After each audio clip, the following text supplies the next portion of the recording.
शिंदेकडे करणार? काय वाईट बोलले मला तेच कळालं नाही. राष्ट्रवादीचे आमच्या संपर्कात आहे म्हणजे काय? संपर्क एकमेकाशी नसावं का? आणि तुम्ही संपर्काचा अर्थ पक्ष फुटतोय असं का घेताय? पक्षामध्ये अलबेल नाही असं तुम्हाला म्हणायचंय का? अनेक नेते एकमेकाच्या संपर्कात असतात. उभाटाचे नेते आमच्या संपर्कात आहेत, काँग्रेसच्या संपर्कात आहेत, शरद पवारच्या संपर्कात आहेत. संपर्कात असणं आणि पक्ष सोडून जाणं हा दोन्ही वेगवेगळे विषय आहेत. आणि मला वाटतं लोकशाहीमध्ये आपण एकमेकाच्या संपर्कात राहणं, संवाद होणं हे केव्हाही हेल्दी त्याला मानलं जातं. म्हणून याचा चुकीचा अर्थ तुम्ही काढू नका ना.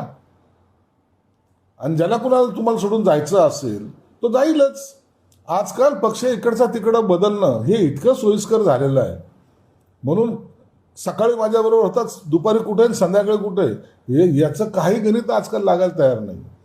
म्हणून मी जे काही विधान केलंय ते मी हेच केलंय की अनेक लोक आमच्या संपर्कात आहेत, राष्ट्रवादीचे संपर्कात आहेत. त्यात काही मी गैर बोललो असं मला वाटत नाही.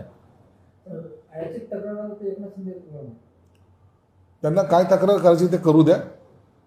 मी माझी भूमिका मांडलेली आहे. वंदे मातरम म्हणून वारिस पठाण असं म्हणतात की वंदे मातरमचा आम्ही आदर करतो, सन्मान करतो, मात्र वंदे मातरमच्या काही लाईन मुस्लिम बोलू शकत नाहीत, तुम्ही जबरदस्ती का करता?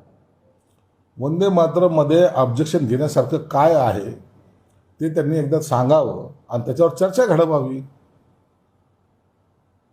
काही लाईन आहेत, मग पहिली लाईन का नाही म्हणत, दुसरी लाईन का नाही म्हणत, असं काहीतरी कारणं दाखवून वंदे मातरम आम्हाला बोलायचंच नाही हा त्यांनी ठरवलेला नियम आहे. म्हणून ते किती जरी काही जरी झालं तरी वंदे मातरम बोलणार नाही. हा त्यांना एक अलिखित त्यांच्याकडे असलेला हा प्रोग्राम आहे. ठाकरे शिवसेनेनं कबूतरखान्याचा विषय पुन्हा वर काम आहे.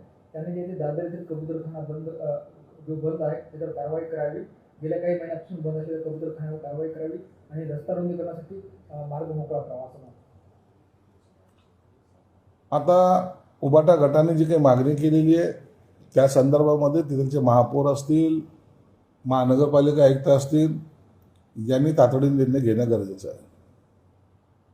जो काही विरोध झाला होता बंद करण्यासाठी सुद्धा काही लोकांची चालू ठेवण्याची मागणी होती, काही लोकांची बंद ठेवण्याची मागणी होती.